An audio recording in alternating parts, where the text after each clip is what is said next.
Эфирда Татарстанның көньяк-көнчыгыш хәбәрләре. Студияда Гөлназ Гизатуллина, исәмсез бүгенге программада.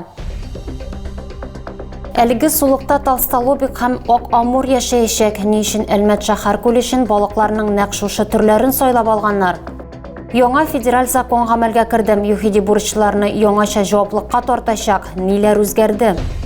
Якыныгыз бәхетсезлеккә юлыкты. Классик схема буенча эш иткән һәм пенсионерлардан 600 мең сум акча үзләштергән. Мошенниклыкта 15 яшьлек укучы гаепләнә. Әлмәт шәһәр күле акваториясе яңа балыклар белән тулланды. Хәзер сулыкта Толстолобик һәм Ак Амур яшәячәк. Алар сулыкларны актив чистартучылар дип тә санала. Беренчеләре суны микроорганизмнардан чистарта, икенчеләре су үсемнәрне ашый. Белгечләр фикеренчә, әлеге ике сәбәп моңа кадәр балыкларның күпләп үлүенә китергән. Балык үрчетү белән волонтерлар һәм җирле экологлар шөгыльләнә. Оештыручылар киләсе язда аларның үлүенә карата шикаятләр азрак булыр дип өметләнә. Вся рыба здесь? Да. А сколько здесь килограммов примерно? Здесь 550 по документам у меня. Тимир аквариум 2000 балык өчен вакытлыча гына яшәү урынын тиздән алар зур сулыкка күчәчәк. С 5 лет рыбачу. Здесь рыбачил раньше. Друг у меня был еще живой, Ильдус Анварович, Царство Небесное. Вот с ним мы здесь ловили рыбу. Виктор Әлмәт районының гына түгел, бөтен республиканың балык тоту урыннарын беләм. Нигездә Камага чыга, онда табыш зуррак була ди ул. Шәһәр күлендә исә соңгы 8 елда балык тотмаган Виктор Григорьевич волонтер да әле. Получается так, если я этот предмет тащу, значит я волонтер. Балыкларны суга җибәрү үзе бер тамаша. Волонтерлар озак уйлаганнан соң җаен табып аларны суга да җибәрде. Я покрупнее смотрю, который. Вот хороший. Балыкчылар булачак табышны күзәтә дә башлады. Кемдер Чуаш балыклары Татарстанныкына әверелде дип шаяртып та алдым. Турба заводы активистлары Толстолобик белән Ак Амурны юкка гына сойламаган, алар аеруча тәмле. Берсе суны чистарта, икенчеләре су үсемнәрне ашый. Белгечләр фикеренчә, әнә шулар балыкларның күпләп үлүенә китергән. Боз кузгалгач та күңелсез табышлар пәйда була иде. Активистлар сулыкка шәһәрнең балык тоту җәмгыятендә җәлеп итәргә тели. Мәсәлән, тәҗрибәле балыкчылар ачык балык тоту дәресләрен үткәрер дип өметләнәләр. 1 октябрьдан Әлмәттә өлкәннәр декадасы башланды. Аларның гомерен һәм сәламәтлеген озайтуга юл иминлеге белгечләре дә үз өлешләрен кертә. Автоинспекторлар, юлчылар һәм юл хәрәкәте иминлеге учреждениесе белгечләре ветеран үзәгендә ял итүчеләрдә кунак булды. Өлкән яшьтәгеләр хәрәкәтнең иң яклаучысыз катнашучылары санала.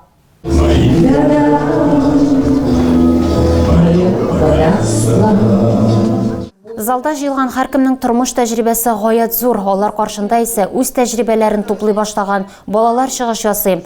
Хәрәкәтнең яшь инспекторлары, остазлары һәм юл куркынычсызлыгы белгечләре белән бергә ветеран үзәгенә килде. Антонина Тютюгинага 69 яшь, ул Әлмәтнең яшьтәше диярлек һәм юл хәрәкәтенең барлыкка килүчерен яхшы хәтерли. Ул авыл җирлегендә дә, шәһәрдә дә яшәргә өлгергән, төп автомобиль урамнарының берсеннән җәяүлеләр йөргәнен дә хәтерли. Хәзер ул шәһәр парк янында яши. Юлларда игътибарлы булу яшькә һәм социаль категорияга карамый, ул һәркем өчен актуаль. Ел башыннан Әлмәттә 91 авария теркәлгән, аларда 13 кеше һәлак булган, 100дән артык кеше зыян күргән. Белгечләр фикеренчә, юлларда балалар һәм пенсионерлар күбрәк зыян күрүчән. Бу аларның игътибарлылыгы начар булу белән бәйле. Югалып калучаннар тизлекләре дә аз, өлкәннәрнең сәламәтлекләре дә сиздерә.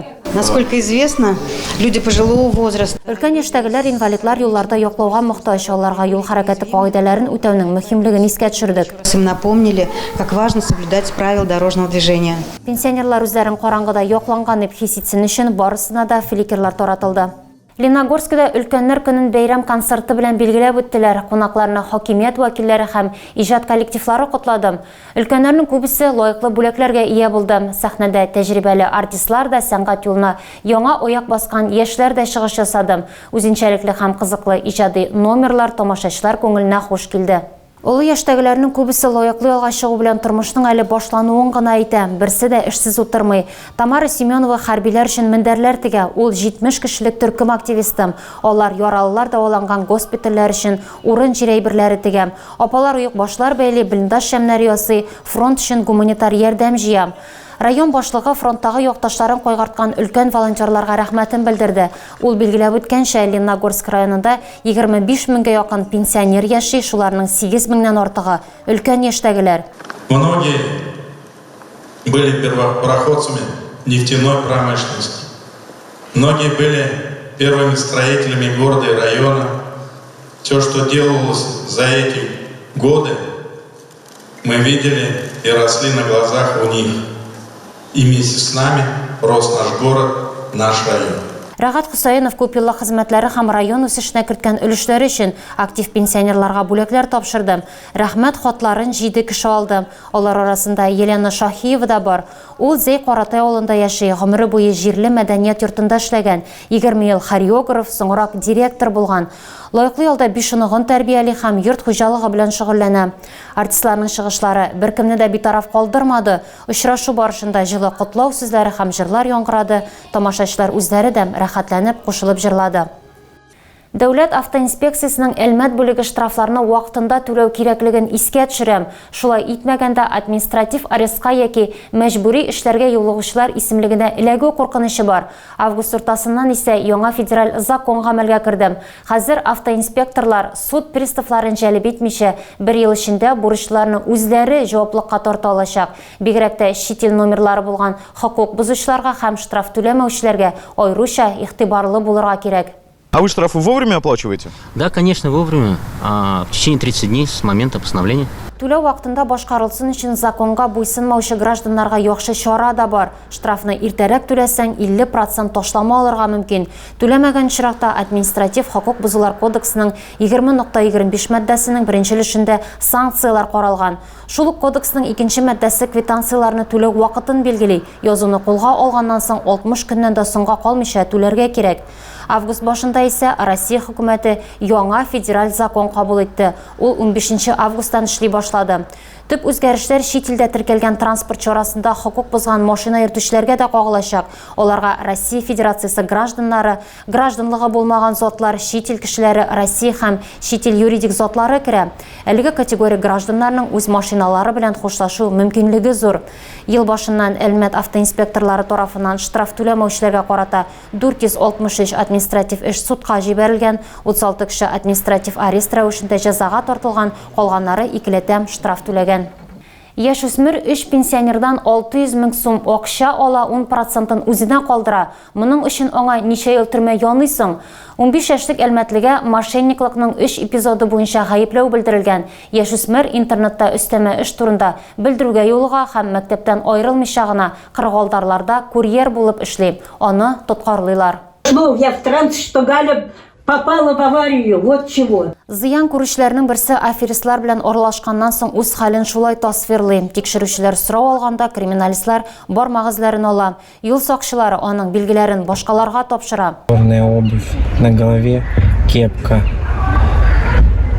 Было 3, одеты одинаково, как принял. Хабардан күренгәнчә, курьер үзе белән дусларын да алган. Мы вот с подружкой из Волгограда, мы через день почти созваниваемся. Я беру трубку, она Валя и плачет, это Галя. Вот вы можете представить, со мной беда случилась. Бу юлы юл транспорт һәлакәтенә туганы түгел, ә дусты эләккән, әмма схема шул ук калган. Аферистлар җинаятьче кузгату урынына акча сорый. Яллаучыларыннан аерылмалы буларак курьерларның язмышы билгеле. Алар тиз арада җинаять эшендә тотыла. Үсмер тоткарланганнан соң беренче сорау алганда ук курьер эшен интернетта табуын әйтә. Ышанучан гражданнардан акча алып, аны эш бирүчеләренә күчерә. Үзенең хезмәтләре өчен 10%-ын калдыра. Аның сүзләренә караганда, мәктәптән озак вакытка китәргә дә туры килми. Укучы такси чакыртып, җинаять эшен башкара һәм кире әйләнеп тә кайта. РФ җинаять кодексының 159-нчы маддәсе буенча җинаять эше кузгатылган. Тагы да күбрәк яңалыклар һәм тапшырулар белән безнең сайтта таныша аласыз. Без социаль челтәрләрдә дә бар, хәбәрләр юллагыз. Бүгенгә менә шулар. Мин сезнең белән сау булашам. Исән сау булыгыз.